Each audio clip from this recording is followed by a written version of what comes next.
ईश्वरा गुरुर् साक्षात् परं ब्रह्म तस्मै श्री गुरुवे नमः। सच्चिदानंद रूपाय विश्वोत्पत्त्यादि हेतवे तापत्रय विनाशाय श्री कृष्णाय वयं नमः। वर्णानामार्थ संघानां रसानां छन्दसामपि मंगलानां च कर्तारो वन्दे वाणी विनायक।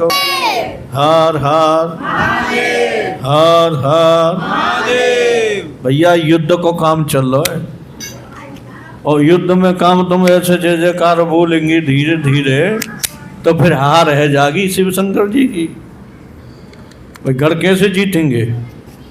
हाँ, हर हर हर हर हर हर बोलो उमापति महादेव की।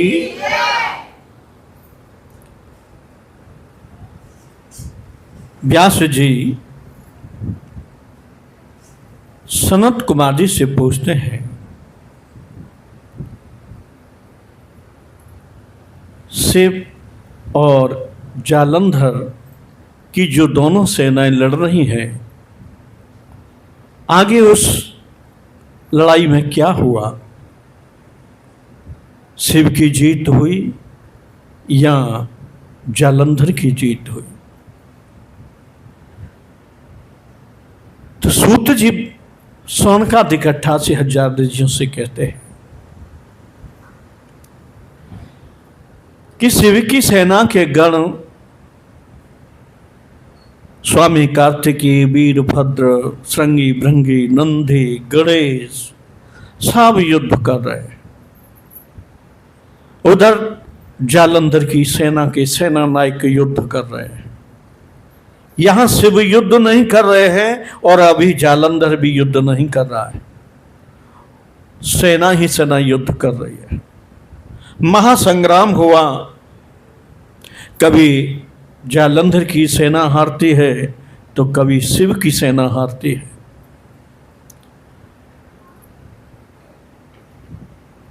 जब इस तरह बहुत समय व्यतीत हुआ तो कुछ गण शिव के पास गए, शिव जी से कहा, भोलेनाथ हमारे गण बहुत विचलित हो रहे हैं, कुछ ऐसा कीजिए जिससे जालंधर का वध हो।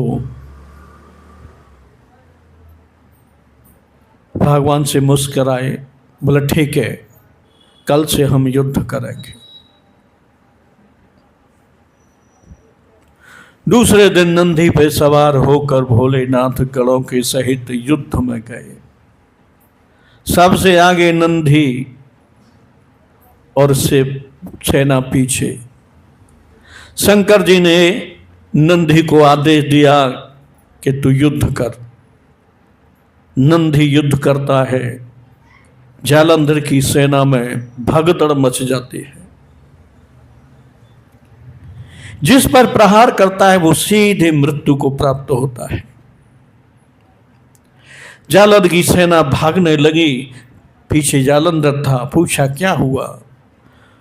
बोले महाराज शिव युद्ध करने के लिए आगे हैं। जो योगी है शंभो वो युद्ध में उतर गए हैं। उनका नंदी गण ने विचलित कर दी है सेना को। उसी समय जालंधर भी क्रोध करके सेना को पीछे करते हुए आगे बढ़ गया। जाते ही जालंधर ने अपनी गदा का प्रहार शिव के ऊपर किया। शिव उस गदा के प्रहार को सहन करके फिर उन्होंने तलवार उठाई और जालंधर के ऊपर प्रहार किया। जालंधर भी उस बार को सहन कर गया। शिव जी ने त्रिशूल उठाया, जालंधर ने धनुष से उसके टुकड़े टुकड़े कर दिए। देवता देख रहे हैं, यक्ष गंधर्व किन्नर सभी देख रहे हैं। बड़ा भयंकर युद्ध, पृथ्वी पर जिसकी कोई उपमा नहीं। पूरी पृथ्वी कंपायमान हो रही है कि देवों के देव महादेव युद्ध कर रहे, फिर भी जालंधर नहीं मर पा रहा है। शंकर जी को भी क्रोध हुआ तो शंकर जी ने उस पर प्रहार, बहुत जोर से प्रहार किया, शक्ति का प्रहार। तो जालंधर को मूर्छा आ गई, पृथ्वी पर गिर पड़ा। वीर था इसलिए तुरंत खड़ा हुआ और फिर युद्ध करने लगा। जालंधर ने देख लिया कि शिव को युद्ध में भगाना मुश्किल लग रहा है, तो उसने एक युक्ति चाल चल दी, छल किया। क्या छल किया कि वो गंधर्वी माया जानता था, उसने गंधर्वी माया का प्रयोग किया तो वहां अनेकों गंधर्व, करोड़ों करोड़ों गंधर्व आ गए और गंधर्वनियां आ गई। जो गंधर्वनियां नृत्य कर रही थी और गंधर्व बड़े सुंदर रसीले राग से गाने गा रहे थे, गीत गा रहे थे। बड़ा सुंदर वातावरण बना ध्वनि के साथ, नृत्य के साथ। अब तो उस गंधर्वी मोहनी विद्या से सबका मोहन हो गया। शंकर जी भी मोहन में आ गए, वो नंदी पे बैठे बैठे रह गए। नंदी भी मोहन में आ गया, जहां था वही खड़ा रह गया। जितने शंकर जी की सेना में लड़ रहे थे सब मोहनी विद्या में आ गए, और उधर मोहनी विद्या में जालंधर की सेना भी आ गई। सिर्फ जालंधर ही बचा उस मोहनी विद्या से, क्योंकि उसने उसका प्रयोग किया। सब स्तंभ की तरह खड़े सुनते रहे, और यक गंधर्व और गंधर्व की गंधर्वनियां ये सब लीला करती रही। जालंधर उसी समय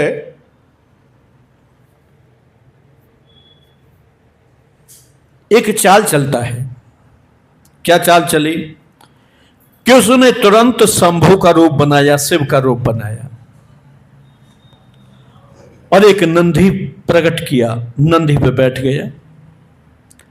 शंकर का रूप बना करके शंकर जी के महल में प्रवेश कर गया। वहां पार्वती थी अंदर। ज्यों ही पार्वती पर दृष्टि पड़ी, त्रिलोकी सर्वांग सुंदरी गौरवर्ण पार्वती को देखते ही उस दुष्ट खल का वीर्यपात हो गया। इस वीर्यपात के कारण ही पार्वती जान गई कि ये शिव नहीं है, शंभु नहीं है, शंभु का रूप बनाकर दुष्ट राक्षस है। तो वहां से वो अंतर्ध्यान हो गई, भाग गई वहां से, गंधमादन पर्वत पर पहुंची। जालंधर इधर उधर देखता है कहां है, लेकिन उसे मिली नहीं। पार्वती बहुत क्रोधित हुई। उन्होंने शिव को देखा तो शिव तो मोहन में खड़े हैं। फिर उन्होंने श्री विष्णु जी का आह्वान किया। विष्णु जी पर्वत पर पहुंचे, जाकर के उन्होंने माता को प्रणाम किया। मां, कहो क्यों याद किया?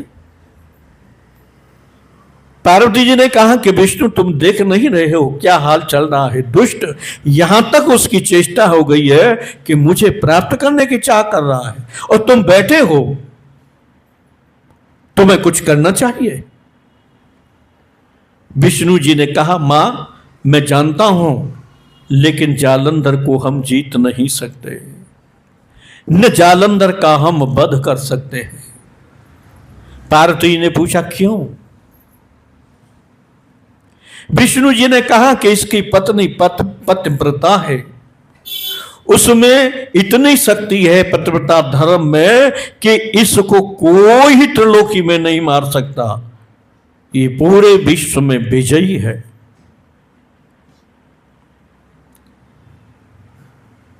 पार्वती विचार करती है किस तरह से तो इसका अंत होगा नहीं, और कितनी पतिव्रताओं का ये व्रत खंड कर देगा। और बात भी सत्य है, रामचरितमानस में, गीता में, भागवत में, पुराणों में। देवियों में इतनी शक्ति होती है, वो शक्ति मात्र पतिव्रत धर्म के आधार से ही मिलती है उनको। पतिव्रत धर्म के आधार से अनसुईया ने ब्रह्मा विष्णु महेश को बालक बना दिया। युद्ध की तो बात अलग है। एक साधारण ऋषि की पत्नी ने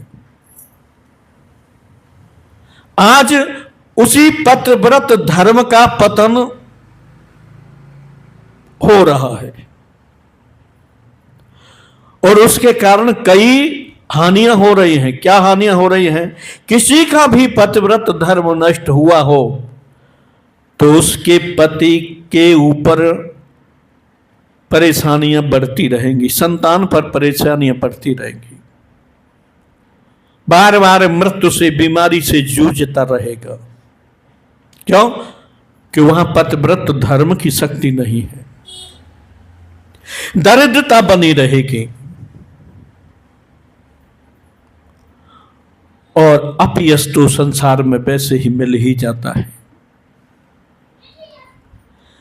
पतिव्रत धर्म में इतनी शक्ति है कि कोई पतिव्रता स्त्री अगर धर्म का पालन कर रही है तो उसका पति निश्चित रूप से महान बनता है, उसकी यहां तरक्की होती है, घर की उन्नति होती है, संतान भी उसकी तेजस्वी आती है, बुद्धिमान आती है, और वो संसार में अपना झंडा फहराते हैं। जिस पतिव्रत धर्म के बल पर इस भारत को भगवान ने चुना, अवतार भगवान ने भारत भूमि में वैसे ही नहीं लिया, और बहुत से देश थे, बहुत से भूमंडल थे, लेकिन यहां एक धर्म की प्रधानता देखी, और वो भी किस जगह पर? अपने उत्तर प्रदेश में।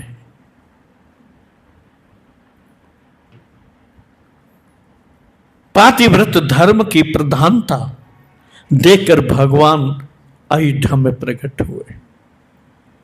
वही भगवान उत्तर प्रदेश में, मथुरा में प्रकट हुए। क्यों? कि पतिव्रताओं के धर्म को राक्षस लोग नष्ट कर रहे थे। उधर रावण भी नष्ट कर रहा था, और मथुरा में कंस के दुष्ट अनुयायी भी अधर्म फैला रहे थे। पतिव्रताओं के धर्म को जीवित करने के लिए इन दोनों दुष्टों का वध भगवान ने अवतार लेकर किया, और उसी भारत भूमि में कुछ कुछ ऐसा अधर्म बढ़ रहा है कि जिससे पतन हो रहा है। वो तो कुछ माता बहनें अपने धर्म पर टिकी हुई हैं, इसलिए यहां की कुछ सुव्यवस्था अच्छी बन रही है। शायद सबको पता होगा, न हो तो मैं बता देता हूं, इस समय विश्व में भयंकर प्रलय चल रहा है।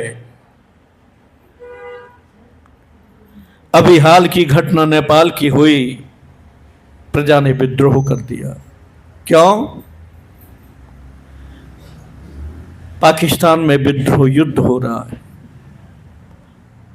लंका में भी हो चुका है, बांग्लादेश में हो चुका है, रूस में, यूक्रेन में चल रहा है, इजराइल और अरब में चल रहा है।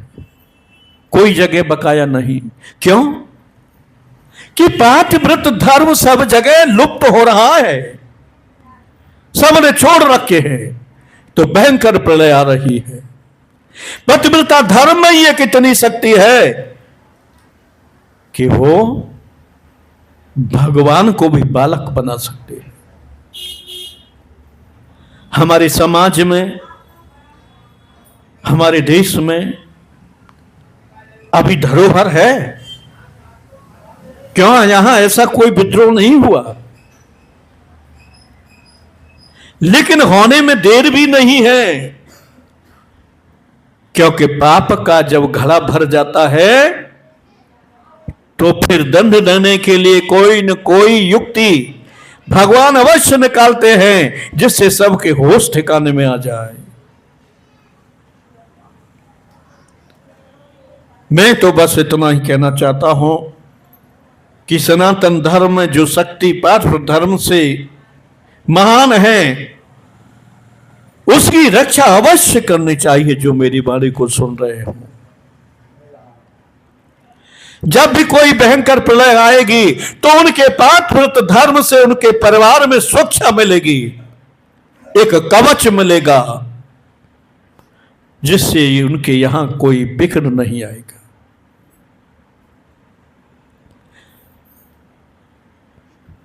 जालंधर की पत्नी वृंदा के पातिव्रत धर्म के बल से पूरे विश्व में उसका पति युद्ध कर रहा है। तीनों लोकों में उसके समान कोई टिकने वाला नहीं है।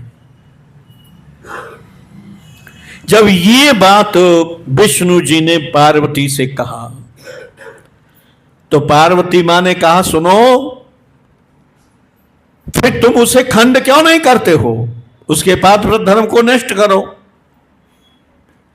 विष्णु जी ने कहा, हे मां, आप भी स्त्री हैं और वो भी स्त्री है, क्या किसी का पातिव्रत धर्म करना योग्य है, उचित है?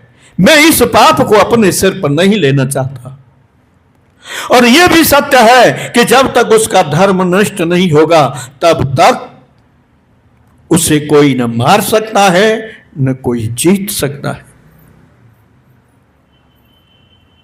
पातिव्रत धर्म में इतनी शक्ति है कि सावित्री अपने मरे हुए पति सत्यवान को जीवित कर लेती है।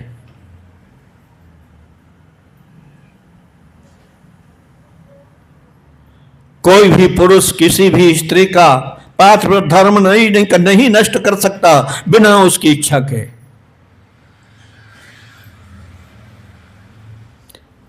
हां, ये बात और है, अगर कोई दुष्ट प्रवृत्ति का मनुष्य किसी पतिव्रता के ऊपर बुरी नजर डालता है तो निश्चित रूप से उस पतिव्रता के पतिव्रत धर्म से उस दुष्ट का सर्वनाश हो जाएगा। और होता आया है। रावण ने दृष्टि डाली मां जानकी पर तो उसकी सर्वनाश हो गई, विध्वंस हो गया लंका का। पार्वती विचार करती हैं कि मसला बहुत गंभीर है। फिर उन्होंने कहा, देखो, जो मार्ग जालंधर ने अपनाया है वो मार्ग हम भी तो अपना सकते हैं।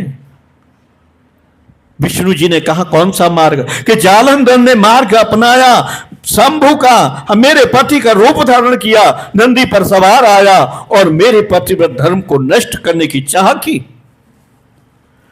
तो उसका उत्तर इसी भाषा में उसको दिया जा सकता है, उसका पति बनकर तुम जाओ, क्योंकि मार्ग उसने खोल दिया है।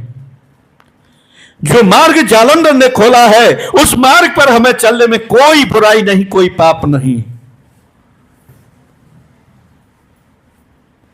देव कार्य के लिए ये बहुत जरूरी है। विष्णु जी ने कहा, मां आप कहती हैं तो ठीक है, लेकिन मैं सीधे सीधे उनके सामने आंख नहीं मिला सकता। मुझे बहुत भय लगता है पाप से। जो जगत में धर्म की रक्षा करते हो, जो धर्म की स्थापना करते हो, वो अधर्म नहीं कर सकते।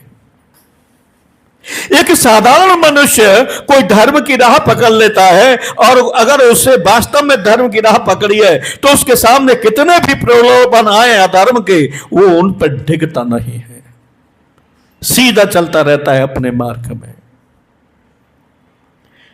विष्णु जी ने कहा सबसे पहले तुम्हें उसके पास कोई और भेजना पड़ेगा।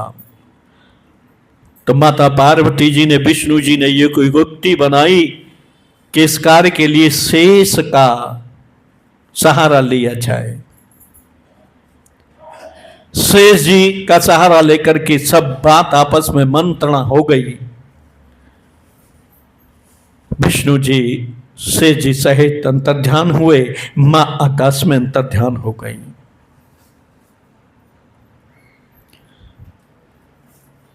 शेष जी और विष्णु जी सीधे जलंधर की नगरी में पहुंचे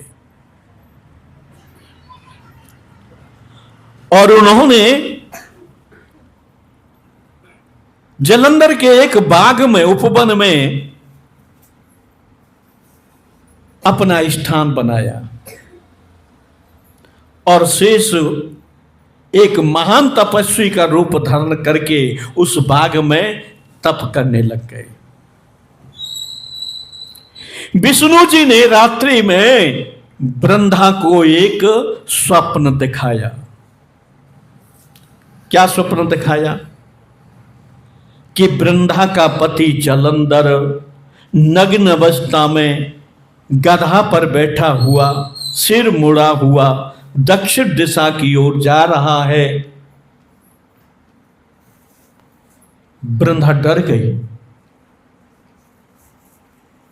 कि ये क्या हुआ। फिर उसकी आंख खुली, लेकिन रात्रि का प्रहर था। इस अपशकुन को सुनकर वो भयभीत हो गई। कुछ देर बाद फिर उसने विचार किया, अगर ऐसी कोई बात होती तो मेरे पास अवश्य खबर आती और मुझे संकेत भी मिलता। फिर सो गए। फिर विष्णु जी ने स्वप्न दिखाया कि वृंदा का पति मारा जा चुका है। स्वप्न में देख रही है और वृंदा सहित उसकी पूरी नगरी समुद्र में डूब रही है। इतने में सुबह का पहर हो गया, ब्रह्म मुहूर्त हो गया। वृंदा जागी, उस स्वप्न से बहुत भयभीत हो गई। कभी ऊपर जाए, कभी नीचे आए, कभी किसी महल में जाए, कभी कहीं जाए, लेकिन शांति नहीं आ रही है मन में, क्योंकि उसे पता है कि उसका पति युद्ध भूमि में है, कभी भी कुछ भी हो सकता है। और वो भी तीनों देवों से युद्ध हो रहा है।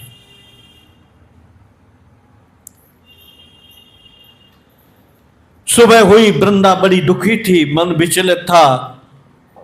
वो तुरंत महल से बाहर निकली, उपवन में गई, तो वहां क्या देखते कि उपवन में दो राक्षस भयंकर सिंह का रूप धारण करके वृंदा की ओर दौड़े। वृंदा डर गई उन दोनों राक्षसों को देखकर, जो बड़े भयानक विचित्र थे। सिंह जैसा मुख था। वृंदा दौड़ रही है और वो राक्षस पीछे से हुंकार भर रहे हैं। इतने में वृंदा वही पहुंचती है, उसी उपवन में जहां शेष जी महात्मा का रूप बनाकर बैठे हैं, तपस्वी का रूप बनाकर बैठे। वृंदा ने जाकर के तुरंत उसके शरीर से लिपट गई कि मुझे बचाओ, मुझे बचाओ, ये राक्षस मुझे मारने को दौड़ रहे हैं। मृत्यु से भय लगता है, सबको लगता है। उस महात्मा ने, उस तपस्वी ने कहा कि तुम चिंता न करो। एक मंत्र पढ़ा और मंत्र पढ़ते ही वो दोनों राक्षस अदृश्य हो गए। वृंदा ने देखा कि ठीक है, कोई नहीं है। अब उस महात्मा से वो पूछने लगी कि ये महात्मा तो बहुत पहुंचे हुए हैं, इन राक्षसों को इन्होंने चुटकी भर में भगा दिया, अब इन्हें मुझे पूछ लेना चाहिए मेरे मन की बात। तो पूछती है वृंदा, दंडवत प्रणाम करती है, कहती है महात्मा, मेरे पति युद्ध में हैं, मैंने ऐसे ऐसे स्वप्न देखा है, उस युद्ध का क्या हाल है मुझे बता दीजिए। उसी समय उस तपस्वी ने ऊपर आकाश की ओर देखा और देखते ही वहां तुरंत दो बंदर आ गए जो बड़े विशाल और विकराल थे। वृंदा उनको भी देख के डर गई। उस तपस्वी ने कहा कि डरो मत, ये मेरे सेवक हैं, जो तुमने पूछा है कि तुम्हारे पति का युद्ध में क्या हाल है, वो ये समाचार लेने के लिए जाएंगे, ये अभी आकर बताएंगे। वो तुरंत उनको आज्ञा दी कि जाओ युद्ध का समाचार लेके आओ। वो दोनों बानर अदृश्य हो गए और कुछ ही समय में वहां प्रकट हो गए, जालंधर का सिर और धड़ दोनों लेकर वहां रख दिया।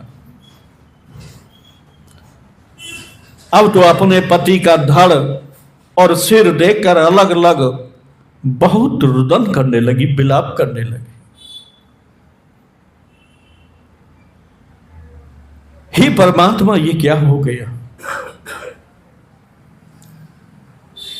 मेरे पतिव्रत धर्म में कहीं कोई कमी नहीं आई तो मेरा पति कैसे नष्ट हो गया?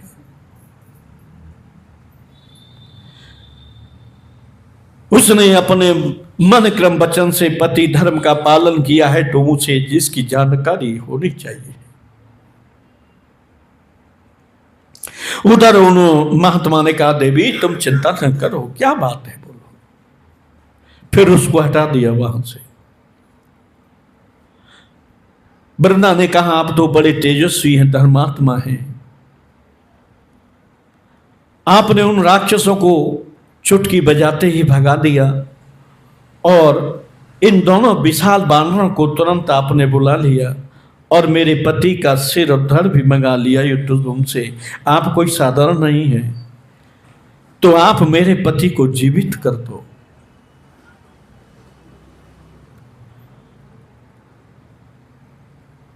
क्यों? कि पतिव्रत का धर्म की पावर इतनी होती है कि वृंदा ने जब देखा, वो सिर और धड़ देख करके उसने विचार किया कि मन क्रम वचन से, हे परमात्मा, मेरा पति मारा जा चुका है या नहीं, क्या मेरे पतिव्रत धर्म में कोई खोट है? तो उसे अंतरात्मा में जवाब मिला था कि नहीं, तेरा पति जिंदा हो जाएगा, तेरे पतिव्रत धर्म में कोई कमी नहीं है, तू श्रेष्ठ है। तो उस वृंदा ने कहा, महात्मा जी आप मेरे पति को जीवित कर दीजिए।